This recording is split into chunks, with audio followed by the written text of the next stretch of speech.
Guys, कैसे हैं आप लोग। मैं हूँ राजकुमार, आपका स्वागत है मेरे टीम महेंद्र राजकर ब्लॉग में। तो देखिए रास्ता बहुत खराब है और कीचड़ है रास्ता, इसमें ट्रैक्टर को डालना पड़ेगा, अभी डाल रहे हैं। देख सकते हैं कितना दिख रहा है, उधर पूरा खेत का भी पानी है। आज का मिशन हम लोगों का था अगर मैं ट्रैक्टर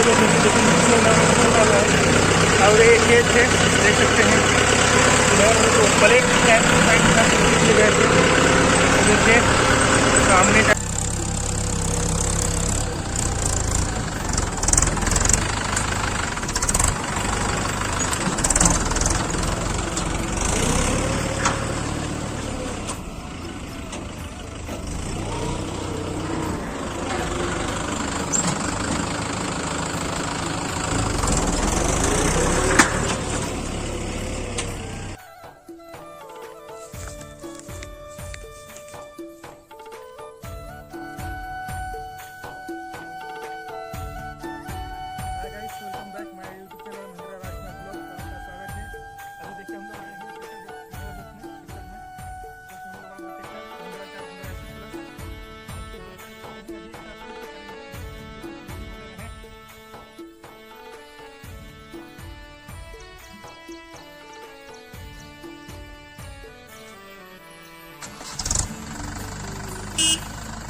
गाइस कैसे हैं आप लोग। मैं हूं राजकुमार, आपका स्वागत है मेरे टीम महिंद्रा राजकर ब्लॉग में। तो देखिए रास्ता बहुत ख़राब है और कीचड़ है रास्ता, इसमें ट्रैक्टर को डालना पड़ेगा, अभी डाल रहे हैं। देख सकते हैं कितना दिख रहा है, उधर पूरा खेत का भी पानी है। आज का मिशन हम लोगों का था अगर मैं ट्रैक्टर और ये खेत है देख सकते हैं, ब्रेक गए थे। देखिए सामने का रास्ता और खराब जब देख सकते हैं, हम लोग चलते हैं हर साइड। अभी देख सकते हैं गैस कैसे चक्का गंदा हुआ हम लोग का tractor. Mahindra Rajkar blog YouTube channel को लाइक करें, शेयर करें और अपने दोस्तों के साथ भी शेयर करें। तो गाइस चलिए वीडियो पे कंटिन्यू बने रहें। तो हम लोग कीचड़ वाला रास्ता पार कर चुके हैं। देखिए कहाँ साइड का रास्ता है, यहाँ का नज़ारा कुछ ऐसे दिखता है। लड़की उधर से सरसों धो के आ रही है और सामने का देखिए कितना खूबसूरत नज़ारा, पास व्यू दिख रहा है। चलिए आप लोग वीडियो पे कंटिन्यू बने रहिए। आज का खूबसूरत लोग को